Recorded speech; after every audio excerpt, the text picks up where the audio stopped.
I'm here with Alexander Mercouris, editor-in-chief of the Duran. Alexander, let's discuss a little bit the airline business, the airline industry. And I think it's worth discussing, especially since the difficulties that Boeing is undergoing ever since the two crashes of the 737 MAX airlines, the most recent one with Ethiopian Airlines. Trump tweeted the other day that he believes that the 737 MAX should have some more features added onto it and perhaps undergo a rebranding. From what I understand, it's actually Boeing's most popular, best-selling airline. And we also have, in the midst of all of this, we have reports coming out saying that Trump is weighing tariffs against the Europeans because obviously with the troubles that Boeing is undergoing, Airbus is starting to jump. Shouldn't come as a surprise, that this is happening. Airbus being the number one competitor of Boeing. Well, what do you make of all the disruption that's happening in the airline industry, Alexander? Right. A couple of things first to say. First of all, I think this is a huge story because of the enormous importance both of Boeing and of the U.S. civil aircraft industry to the overall U.S. economy. Now, can I just explain one thing, which is that if you look at the United States' export profile, it's not quite what people often imagine it to be. As you know, I'm somebody who takes a great deal of interest in the Russian economy, and people always go on about how Russia doesn't make anything and it exports commodities. But if you actually look at the structure of the US export industry, the largest single visible export item, these are hard goods you can touch and see and use, is actually food and agricultural products. In Russia, that's second. The second biggest export item of the US is actually oil products. With Russia, it's first. But here's where the difference is.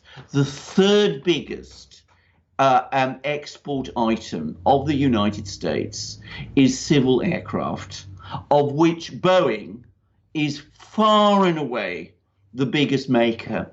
The exports come to around $100 billion a year. That was the last figure I saw, which is from 2017. So that Boeing is the single biggest exporter and one of the single biggest manufacturers in the United States. Civil aircraft are a far bigger export item for the United States than weapons sales are. The US exports around $40 to $50 billion a year in weapons. It exports around twice as that much as that in terms of value, in terms of civil aircraft. And of course, Boeing is critically important both in civil aircraft and in military aircraft and in military technologies right the way through. Now, the Boeing 737 is far and away Boeing's most important aircraft.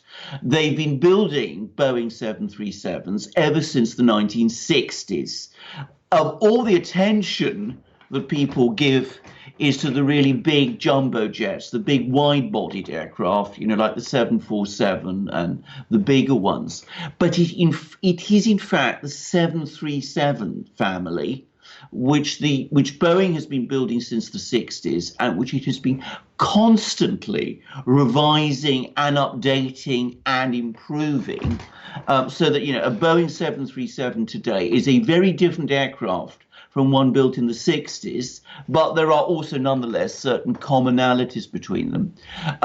It is the Boeing 737 which is the heart of the of civil aircraft sales, because that is the major aircraft that people use in order to commute from one place to another. The bigger planes are used for much bit longer intercontinental journeys or long-range journeys, which far fewer people travel in. So, when I travel to Greece, as I often do, and I travel British Airways, as I sometimes do, more likely than not, it will be on a Boeing 737 I will fly. If I don't fly on a Boeing 737, I will fly on a rival and analogous aircraft built by Airbus. So a crisis in the Boeing 737 family is a crisis for Boeing, and a crisis for Boeing is a major problem for the United States. It goes to the heart of its manufacturing exports, and of course it affects what is the single biggest export company in the United States and one of the United States' major industrial and high technology companies. So when Donald Trump is talking about, we have to rejig and modernize the 737 and talks, I think, rather ridiculously about rebranding it as if that would make the problems go away, one can understand the anxiety. And if the US was slow to ground its Boeing 737 MAX fleet after this accident, again, you can understand why. And if Donald Trump, who is extremely sensitive to the US's industrial position and very, very hostile to challenges to it, is reacting by threatening tariffs against the big rival European manufacturer, which is Airbus, you can understand that also. This is a very sensitive subject with a great many ramifications. So what do you make of the fact that Trump is proposing tariffs on Airbus in response to subsidies that Europe has that Europe grants Airbus? I mean, do you think that's an appropriate response, or do you think this is just a lot more to do with Boeing's financial difficulties? Well, it's both. But as I said, Boeing is an important company for the US economy. It is a protectionist response. I mean, Donald Trump's instincts are protectionist. It is not, of course, a philosophy, an economic philosophy, protectionism, which finds much favor nowadays. But I'm going to say one thing, as a conservative person in many respects, I am not actually antagonistic to protectionist economic approaches. They worked very well for the United States through most of its economic history until the 1950s. And you could argue that, in creating tariff walls to protect the US aerospace industry, which is so strategically important to the United States, is not such a crazy response. And it would give Boeing time and space to sort its problems out. And can I just say, the threat from Airbus is a very real one, because this is where we have to go and look at the problems with the Boeing 737 MAX. What happened was that Airbus, which does not have these legacy airliners from the 1960s, has been developing a rival aircraft of very similar capacity to the 737. The A320s, the A320s, I believe, is the rival. Fantastic planes. Exactly. They're amazing planes, and they're much more modern, intrinsically more modern. And of course, they were much more fuel efficient because they had better engines. Now, what Boeing tried to do was they didn't want to redesign the 737, and they didn't want to start with a completely new airplane. So they decided that they were going to put bigger, heavier, more fuel-efficient engines on the 737. That appears to have affected its balance. They tried to adjust that through skillful computer programming, But apparently, and of course we have to wait for a proper investigation of these accidents, apparently pilots were not properly instructed in this software.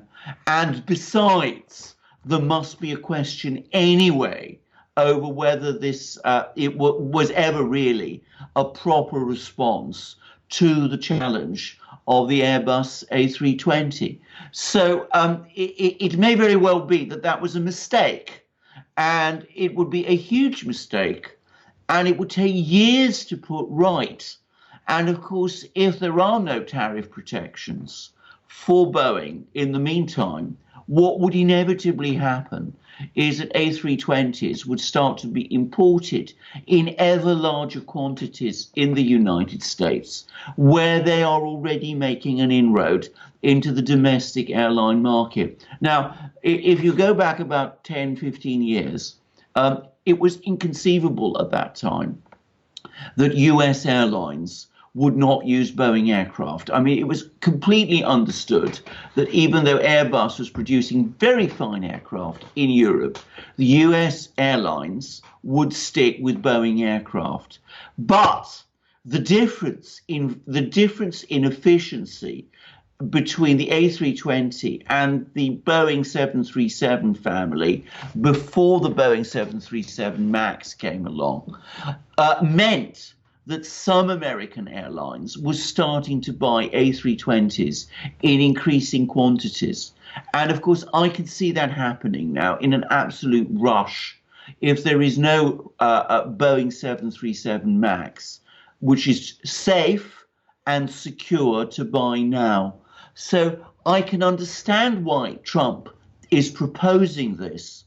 But of course, there are contrary arguments which people will make, which is that they will say that since the Boeing 737 MAX is going to require considerable redesign, and it might be necessary anyway to start with a completely clean sheet aircraft, which could take another decade to get ready, what that would mean is that the United States airlines in the United States were being forced by the government to use more expensive, less fuel efficient, older aircraft than that of rival airlines elsewhere. And that is always, of course, the argument, and it's a good argument, against protectionist measures of the kind that Donald Trump is talking about. You mentioned that a big part of the airline sales of the United States are also not only commercial, but they're military as well. Yes. You also have competition on the military side of things, especially from Russia. Russia comes to mind. Yes. Yes. They make some of the best military aircraft around. Yes.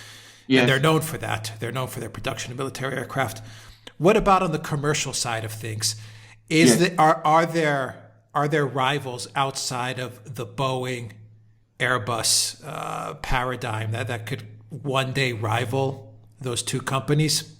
Yes, especially specifically coming out of Russia or maybe even China. Yes, there are. And I think this is something which we do need to talk about now, because, of course, can I just first of all touch on the question of military sales? The United States usually exports between $40 and $50 billion of weapons every year. Of those, fighter and military aircraft, fighter aircraft especially, are a very, very large item, a very big item. Russia exports usually between $35 and $40 billion of weapons every year, and that is increasing. That proportion of weapon sales that the Russians make are achieving is growing. So they are very, very quickly catching up with the US now. They have plans, as we know, to sell S-400 missiles to Turkey. They're already selling them to India. There's a major battle between the Russians and the Americans as to who's going to provide India with its next light fighter. The US is proposing an aircraft called the F-21, which is a updated version of the F-16. and the Russians are proposing the MiG-35, which is an updated version of the MiG-29. And the Russians are now also selling their even more advanced fighter aircraft, the Su-35, to Egypt and to Indonesia, very much against US wishes. Both of those countries have traditionally been US customers. And of course, as we know, there's talk that they might start selling military aircraft to Turkey also. So already on that side, the United States is facing a growing challenge from Russia. But I think what is really making the US extremely nervous now is that the Russians have been working extremely hard to develop their own aerospace industry. And they started with an aircraft called the MS-21. We will see it spelled as the MC-21, but of course in Cyrillic, the Russian alphabet, the letters, what in Latin is the letter C, is actually an S. So it's correctly the MS-21. That is a direct rival to the Boeing 737 and to the Airbus A320. What must be even more worrying for the United States is that the Russians are working very hard on developing a whole range of very advanced aircraft engines. Now, one area where the Europeans have been behind the US is in aircraft engines. The three companies that produce aircraft engines are General Electric, which is in the US, Pratt & Whitney, which is Canadian, but which is largely dominated by the US, and Rolls-Royce, which is British. But it is General Electric and Pratt & Whitney that are the two dominant companies in this field.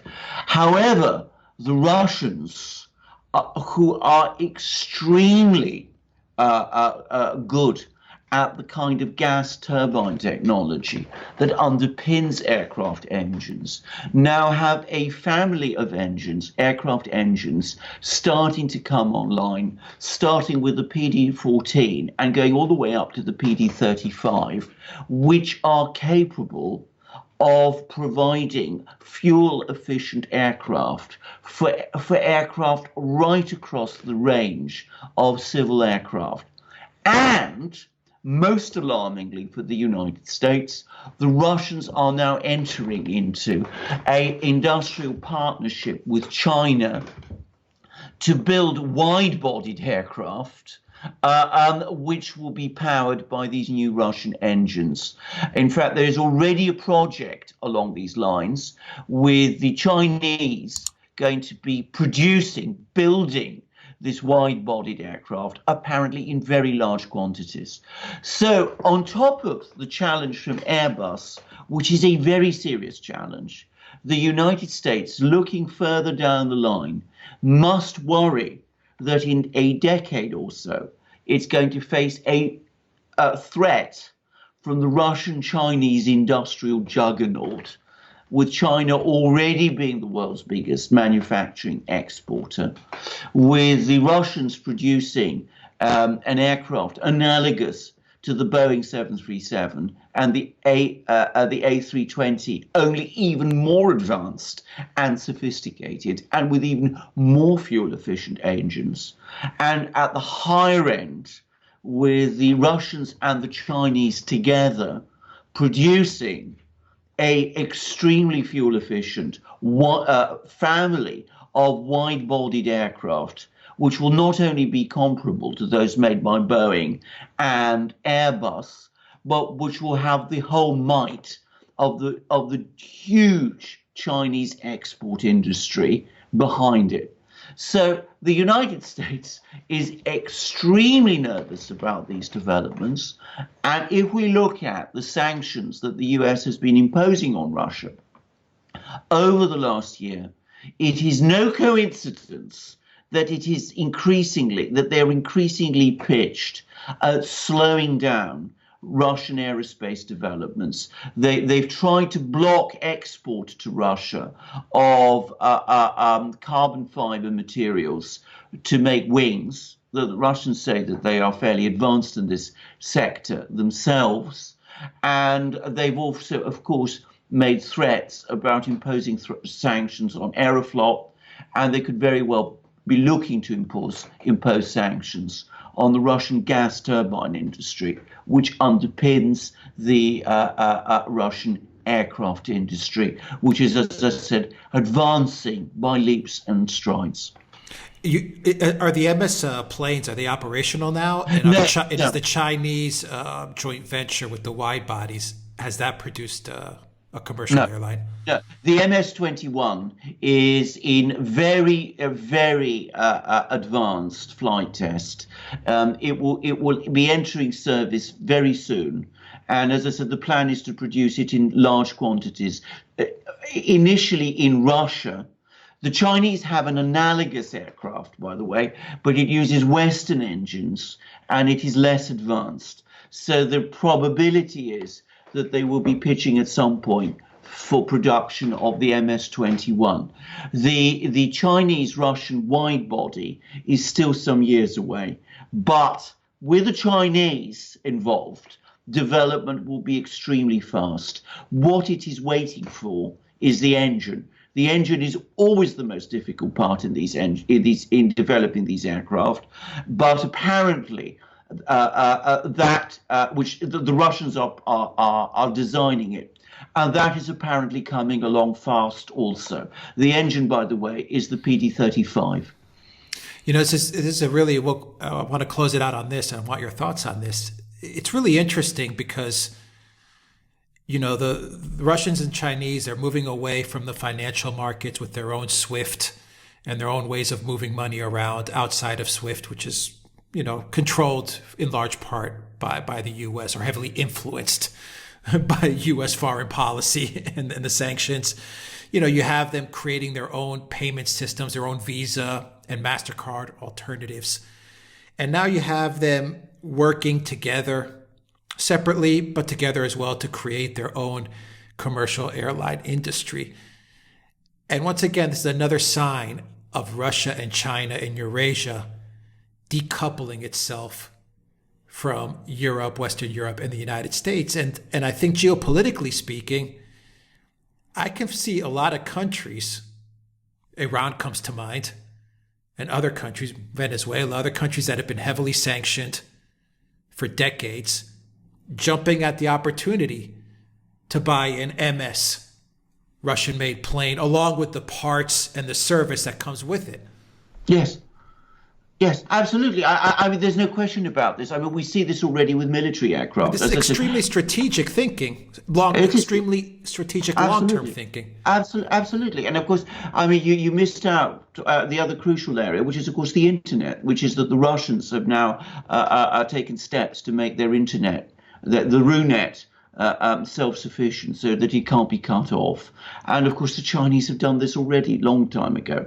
So we are seeing an entirely separate industrial, financial, because the Chinese are very advanced in financing, technological combine, a gigantic one, beginning to emerge in Eurasia, able to compete with the Western powers in every range, in every field of financial services, manufactured goods, technology, military production, you name it. And of course, countries like Iran are already buying Russian aircraft. I think I'm right in saying that the Iranians are already buying Sukhoi superjets. This is a smaller feeder jet airline that the Russians already built in large quantities, and that aircraft is already finding export markets, including in places like Latin America. So I would add, by the way, that of course one other extraordinary area where apparently the Russians have very advanced projects now, which is a field which, of course, the Soviet Union would never have even ventured to go into, is in business jets. the Sukhoi Superjet that I was talking about is already adapted, apparently, to being a business jet. And of course, the Russians are already apparently designing a purpose-built superjet to rival Gulfstream. Now, business jets always have a bad name with people.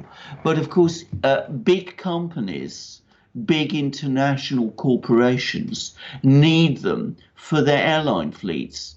If you're going to move people from Moscow to Vladivostok, if you say, Gazprom, and you want to move people from Moscow to Vladivostok, or if you're one of the big Chinese companies and you want to move your people from Shanghai to Xinjiang province very quickly, you don't send them on commercial airlines. You send them in one of your own companies' aircraft, and that's where the bulk of the business jet market goes. And the Russians and the Chinese now have very advanced plans in this field. That is a sector which the US has totally dominated with companies like Gulfstream and Citation. So all of this is coming together, and it's coming together incredibly fast. We're going to have a huge industrial partnerships between Russia and China.